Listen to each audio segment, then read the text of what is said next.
Fallout 3 and Fallout New Vegas are incredibly similar games, mostly due to them both being made rather close to one another. One major difference is that in New Vegas, when you begin the game, the weapons that your character has access to depend on the skills that you've picked, whereas in Fallout 3, the first weapon the player gets access to is a BB gun, which is so awful that you will most likely never use it again after the tutorial. The BB gun is, however, in New Vegas as well, and is just as useless, if not more so, than in Fallout 3 due to the other options the player has right off the bat. So, with that in mind, today I aim to find out, can you beat Fallout New Vegas with only a BB gun? Upon starting the character creator, I make a rather handsome green gentleman and assign my special stats with an emphasis on intelligence, agility and luck, while completely draining strength and charisma as they are effectively useless to me. Looking back on this now, I definitely didn't need 9 points in agility and really should have put them in endurance. You'll understand why later. For my tag skills, I chose guns, medicine and sneak.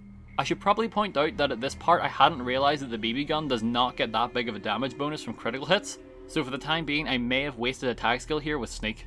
I also just skipped on the traits as none of them would really help in the long run. So as soon as the walking corpse I've created is let loose on the Mojave, I immediately make a beeline for the house opposite the saloon, as it is one of the very few locations where you can actually find a BB gun, and a little ammo. And I really do mean little, as you only get a whopping 12 BBs to do with as you please. Wonderful.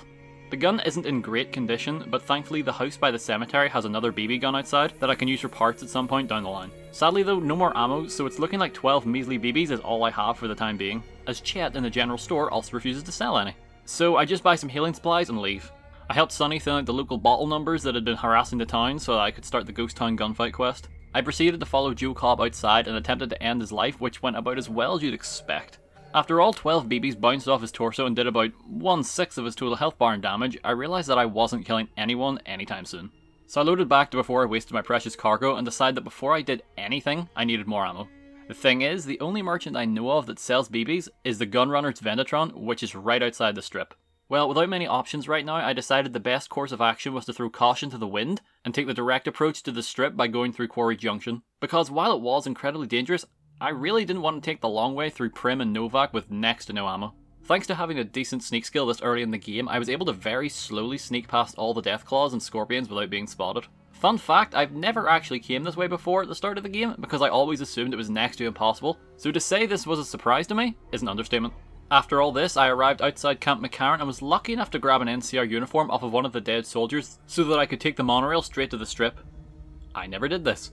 Thankfully, the Gunrunners are only a short walk from McCarran, so within a few minutes I'm able to buy an extra 236 BBs for my guns, which I'm confident in saying will more than suffice for now.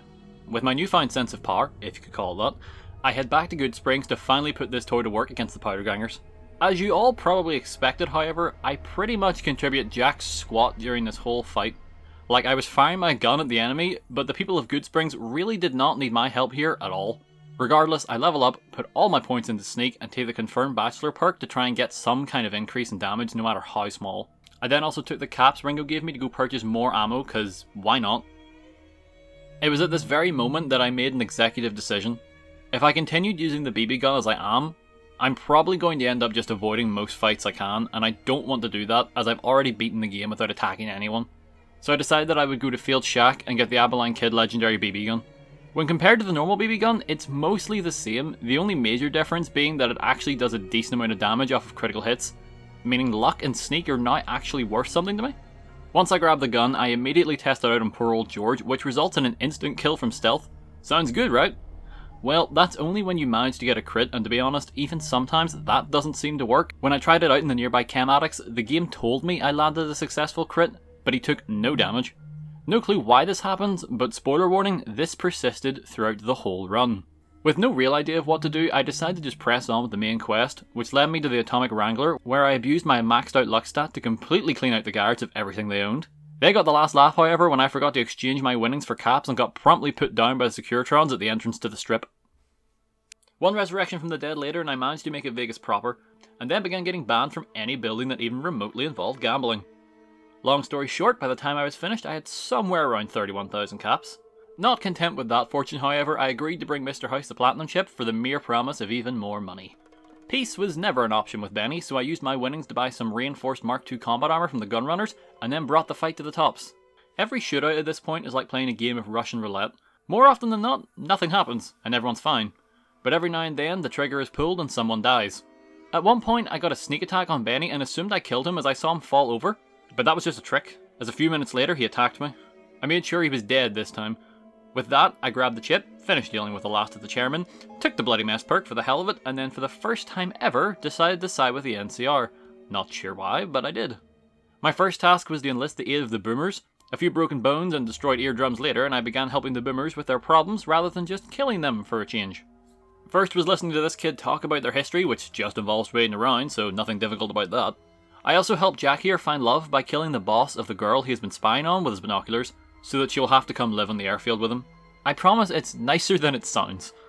This also got me enough XP to level up and get my medicine high enough to help out with the injured boomers, so that was convenient. The next task required me to either go all the way to Helios 1 to get parts to fix some equipment for the boomers, or if I had a high enough repair skill, I could fix them myself. Not wanting to have to take that long a trip, I decided to return to the strip where I got my reward from Mr. House, and then killed him for forcing me to watch his overtly long and boring demonstration. I then leveled up once again and quickly realised I'd have to level up again before I'd have enough points to fix the equipment for the boomers. So I decided against it for the time being to help the boomers out with their exploding ant problem, and then began the journey towards Helios 1. On the way there, I was able to buy just over 400 BBs from the trader at the 188 trading post, and then promptly put them to use killing more ants that were outside the station. When I arrived, the NCR at the door won't let me in, despite the fact I am doing all of this at the request of their boss. Thankfully, this is where I'm able to put that uniform I got earlier to good use. I'm able to sneak inside the base and grab the parts without ruining my rep with the NCR. Now finally I'm at the end of the boomer's quest, and all I need to do is raise an old bomber from the lake, and then I won't have to talk to them ever again. Raising the bomber was surprisingly easy, even if I didn't bother getting the rebreather. The hardest part is the naked fishmen with psychic powers that absolutely decimate my health bar. I'm able to turn them into chum, but not before using a lot of my stim packs in the process. After that, I simply strapped the floaters to the plane and rised out of the water and returned to Loyal, who was tired of fixing the walls and instead decided to become the wall. My next task for the NCR is to assassinate the King's second in command, but to do so without it looking like the NCR is involved. I do this by going to the Van Graffs and asking them for a job, and waiting until he talks to me outside and antagonize him into a fight. Even though you're told here you have to use one of their laser or plasma guns, the game doesn't stop me from switching out to my BB gun, which I get incredibly lucky with and paint Pacer all over the sidewalk, as well as halfway down the street. I also level up here and take what is probably the best perk for me during this whole playthrough, and that's the Finesse perk, which as it states is basically like getting 5 extra points of luck on top of what you already have. Upon learning of a job well done, I'm told I now report to the NCR at Hoover Dam, and that I should make my way there. On my way there, I decide to piss off Private Kowalski from a distance, and proceed to have him chase me assumingly forever until he catches me, which is only slightly terrifying. Realising I now have an increased taste for blood, the higher-ups of the NCR send me to destroy the Great Cans, which I'm more than happy to oblige with. Once at Red Rock Canyon, I begin by silently shooting my spitballs of death at everyone in the Longhouse, including all of the Great Khan's leaders. All in all, it took me less than 2 minutes to wipe out the entirety of the Great Khans with nothing more than a children's toy. But more importantly, this happened. What the fuck are you doing? My brother died at the Battle of Hoover Dam. You're desecrating a war memorial. Just get the fuck away from here already.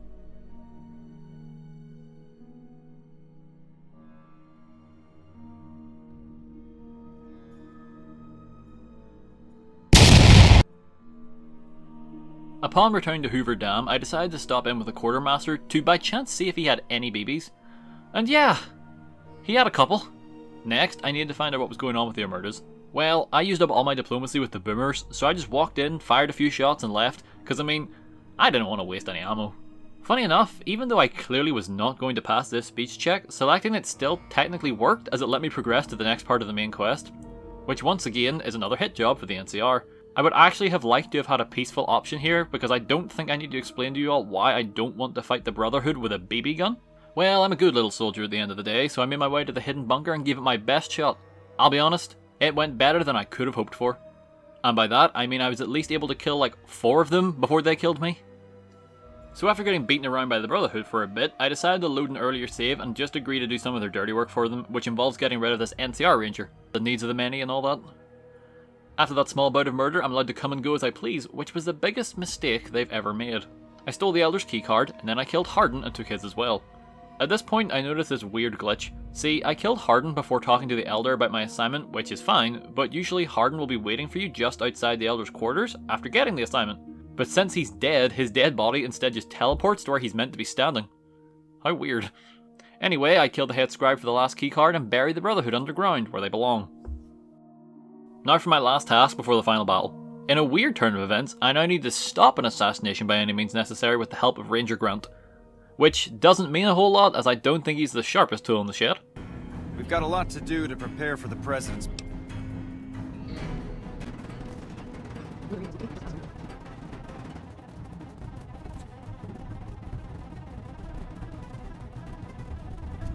I've heard of you. I'm glad you're here to help us out. Not that his lack of brain cells is a big deal, as I foil the whole plot rather quickly after I notice this dead sniper, kill the Legion posing as an NCR sniper, and then kill the second assassin who thinks the best course of action is to charge the President with a knife. So yeah, I saved the President, and now it's time for the second Battle of Hoover Dam. Well, things aren't exactly off to the best start as I begin firing wildly towards the Legion, and only manage to kill my own men in the process. Once outside, I'm able to deal with the first few Centurions on the bridge rather easily thanks to a few lucky crits. It's at this point though I realise that while my BB gun may have enough ammo to outlast the heat death of the universe, it's very close to breaking.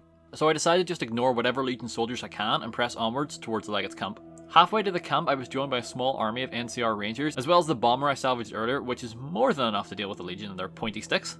More importantly, I also got this awesome shot of me standing over the dead Legion with the fire in the background. Once I make my way into the camp, things rather quickly go downhill. My weapon is on the verge of breaking with no way for me to repair it, and more importantly, the Legate and his troops are taking way too many shots to take down. Even getting an automatic sneak critical on Lanius barely puts a dent in his health bar. I die here a considerable number of times, mostly due to the soldiers with marksman carbines who just eviscerate my health bar.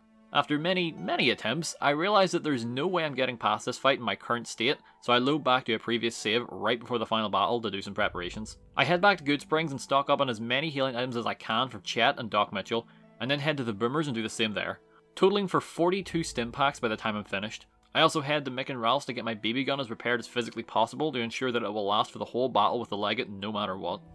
Now, being as prepared as I possibly could be, I started the battle again, only this time I ignored every single Legion troop on my way to the Legate's camp as to preserve as much of my weapon's condition as possible. Thankfully, the Legion was more than happy to ignore me and fight my NCR friends instead.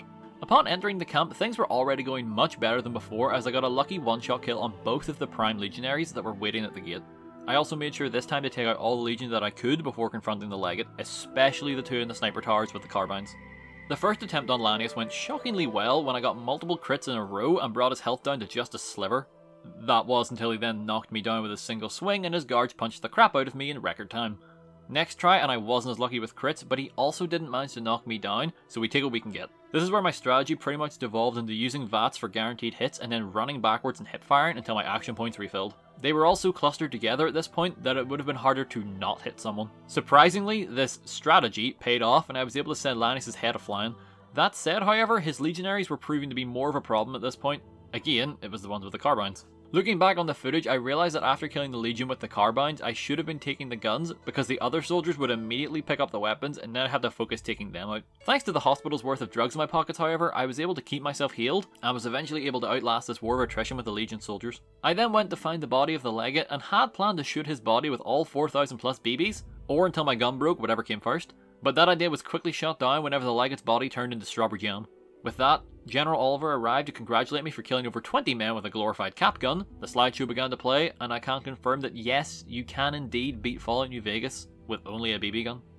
As I mentioned earlier, I'm aware that the Avalon Kid BB gun is different than the base BB gun, but I wanted to use it as I didn't want another playthrough where I just ended up avoiding most of the encounters or relying on speech to get out of tough spots. But I can also understand that some of you may see using a legendary variant as cheating, and if that is the case, then by all means, feel free to say I failed the challenge, so that I know for single weapon challenge runs in the future. Regardless, that's going to be the end of this challenge video. If you enjoyed what you saw, consider giving the video a like, and if you're interested in more challenges in the future, feel free to subscribe, as I try to have one of these videos out every week. Try, that is. My name's Nerbit, stay safe everyone, and I'll see you all in the next video.